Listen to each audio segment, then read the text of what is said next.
19वीं सदी में जब ब्रिटिश राज पूरी दुनिया में फैल रहा था, उस समय रॉबर्ट पिल एक ब्रिटिश राजनेता हुआ करते थे। वे 1834 से 1835 और फिर 1841 से 1846 के दौरान 2 बार ब्रिटेन के प्रधानमंत्री रहे। पिल का जन्म लंकाशायर में हुआ था और उन्होंने ऑक्सफोर्ड विश्वविद्यालय से शिक्षा प्राप्त की। वे 1809 में संसद के लिए चुने गए और जल्द ही एक प्रमुख राजनेता बन गए।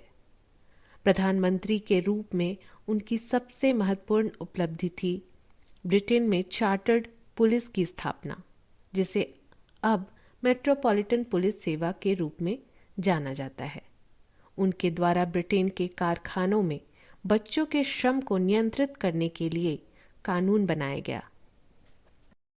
पिल से एक और बहुत बड़ी बात जुड़ी है, वो है क्रिमिनल ज्यूरिस्प्रूडेंस में इंसैनिटी या पागलपन का कानूनी प्रभाव।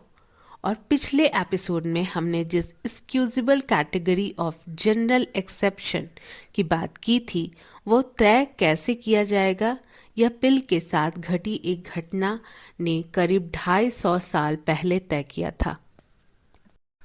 नमस्कार, एक बार हम फिर हाजिर हैं कानून आसान भाषा के चौथे एपिसोड के साथ, और हम बात कर रहे हैं भारतीय न्याय संहिता 2023 की।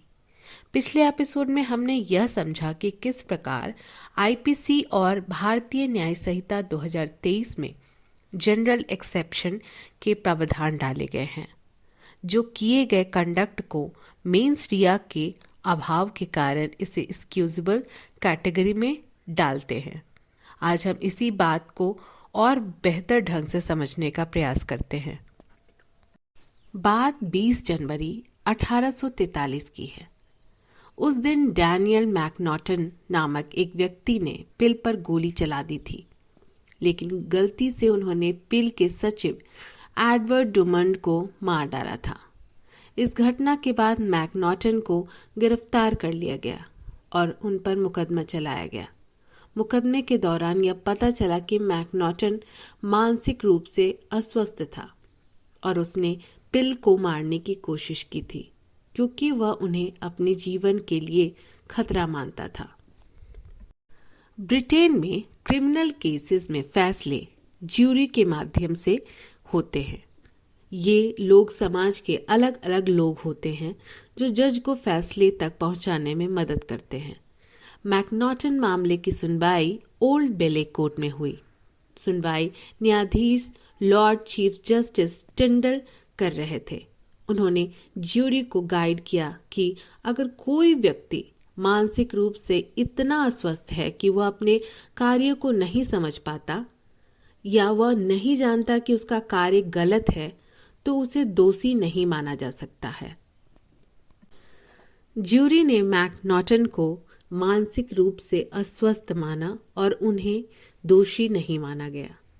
इस फैसले का बड़ा पब्लिक रिएक्शन हुआ और हाउस ऑफ लॉर्ड्स में इस पर काफ़ी बहस हुई, और इसी बहस से उपजा लीगल इनसैनिटी, यानी ऐसा पागलपन जिसके प्रभाव के कारण किसी भी अपराध की माफ़ी मिल सके, उसे डिफाइन करने वाला रूल, जिसे डैनियल मैकनॉटन के नाम पर मैकनॉटन रूल के नाम से जाना गया। हाउस ऑफ लॉर्ड्स ने इस रूल को तय करने के लिए 5 महत्वपूर्ण सवाल पूछे। पहला, क्या आरोपी व्यक्ति को यह समझने की क्षमता थी कि उसका कार्य गलत था? दूसरा, क्या आरोपी व्यक्ति को यह समझने की क्षमता थी कि उसका कार्य नैतिक रूप से गलत था? तीसरा, क्या आरोपी व्यक्ति की मानसिक स्थिति इतनी खराब थी कि वह अपने कार्य को नियंत्रित नहीं कर सकता था?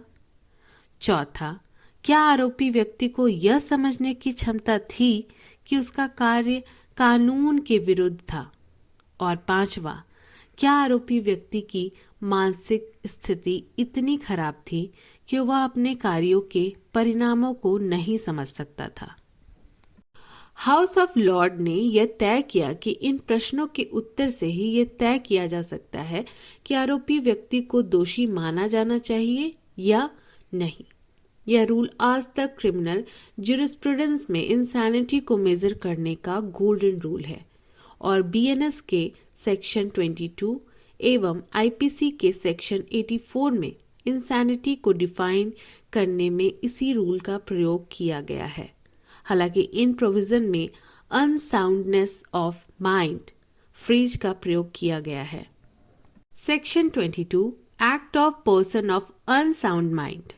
Nothing is an offense which is done by a person who, at the time of doing it, by a reason of unsoundness of mind, is incapable of knowing the nature of the act, or that he is doing what is either wrong or contrary to law. यानी कोई act अपराध नहीं है जो ऐसे व्यक्ति द्वारा की जाती है जो उसे करते समय अनसाउंड माइंड के कारण उस कार्य की प्रकृति या यह कि जो कुछ कर रहा है वह रॉन्ग है या कॉन्ट्ररी टू लॉ है, वह जानने में असमर्थ है। यह रूल पूर्णतः मैकनॉटन रूल के अनुरूप है और मेडिकल इंसैनिटी एवं लीगल इंसैनिटी को डिफरेंशिएट करता है। मेडिकल इंसैनिटी और लीगल इंसैनिटी दो अलग अलग अवधारणाएं हैं जो मानसिक स्वास्थ्य और कानून के संदर्भ में उपयोग की जाती है। मेडिकल इंसैनिटी का अर्थ है किसी व्यक्ति की मानसिक स्थिति जो चिकित्सीय रूप से अस्वस्थ है, जिसमें व्यक्ति की मानसिक स्थिति का मूल्यांकन किया जा सकता है और यह निर्धारित किया जा सकता है कि वह व्यक्ति मानसिक रूप से स्वस्थ है या नहीं। लीगल इंसैनिटी का अर्थ है किसी व्यक्ति की मानसिक स्थिति जो कानूनी रूप से अस्वस्थ मानी जाती है, जिसमें यह निर्धारित किया जाता है कि व्यक्ति की मानसिक स्थिति इतनी खराब थी कि वह अपने कार्यों को नहीं समझ पाता था या वह नहीं जानता था कि उसका कार्य गलत था। कानूनी पागल की अवधारणा मैकनॉटन रूल पर आधारित है, जो यह कहता है कि अगर कोई व्यक्ति मानसिक रूप से इतना अस्वस्थ है कि वह अपने कार्य को नहीं समझ पाता या वह नहीं जानता कि उसका कार्य गलत है, तो उसे दोषी नहीं माना जा सकता।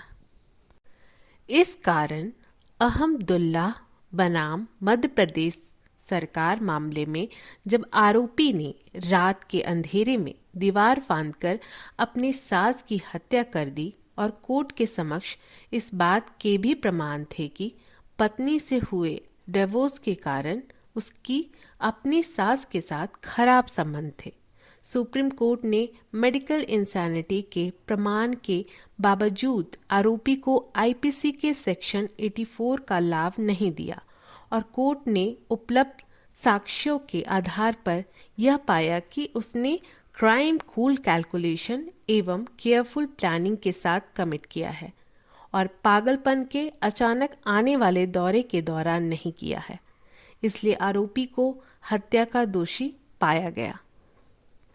इस प्रकार हमने इस बात को समझने का प्रयास किया कि किस प्रकार बीएनएस और आईपीसी में इंसैनिटी अथवा अनसाउंडनेस ऑफ माइंड को जनरल एक्सेप्शन के रूप में शामिल किया गया है। अगले एपिसोड में हम बीएनएस के दूसरे पहलुओं को समझने का प्रयास करेंगे। तब तक के लिए नमस्कार।